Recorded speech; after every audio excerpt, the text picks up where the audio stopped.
नमस्कार. मी सूरज मांढरे, जिल्हाधिकारी नाशिक बोलतोय.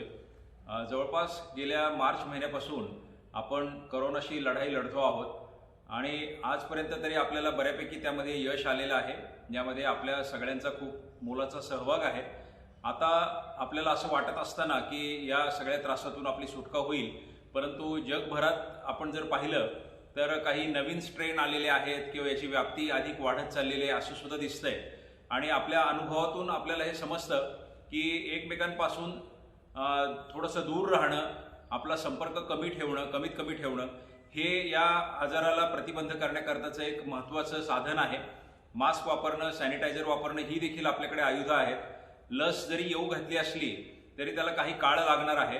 त्यामुळं एकीकडं एकदम लॉकडाऊन सारखा पर्याय की जिथं सगळीच अर्थचक्र पूर्ण थांबवणं आणि दुसरीकडं दुसरं टोक म्हणजे काहीच न पाळणं, हे दोन्ही टोकं टाळून आपण एक मध्यम मार्गाने या आजाराला हाताळत आहोत आणि त्याचे चांगले परिणाम आपल्याला दिसत आहेत.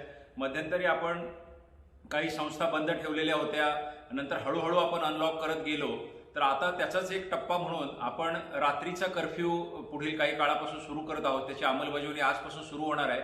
काही नागरिकांच्या मनामध्ये संभ्रम आहे की रात्रीचा कर्फ्यू कशासाठी केलेला आहे, मग दिवसा कोरोना पसरणार नाही का वगैरे.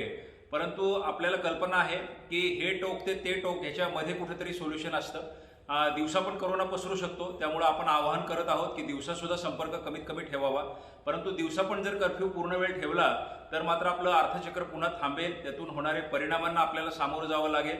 काही लोकांची क्षमता मोठा आघात सहन करण्याची असते, परंतु आपल्याकडे कल्पना आहे की समाजामध्ये हातावर पोट असलेले लोक सुद्धा आहेत. या सगळ्याचा सारासार विचार करून आपण पूर्णपणे 100% लॉकडाऊन करण्याऐवजी त्याची व्याप्ती कशी कमीत कमी ठेवता येईल, या आजाराचा जेवढं टाळता येईल तेवढा कसा संपर्क टाळता येईल, या दृष्टीने हे पाऊल उचललेलं आहे.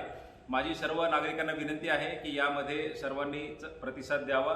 आपण आतापर्यंत अनेक बंधनं पाळलेली आहेत, ती बंधनं आपल्या जीवनाचा भाग झालेली आहेत आणि त्याचेच परिणाम स्वरूप आज 70 लाख लोकसंख्येपैकी 1 लाख लोकांपर्यंत आपण ही व्याप्ती मर्यादित ठेवू शकलेलो आहोत.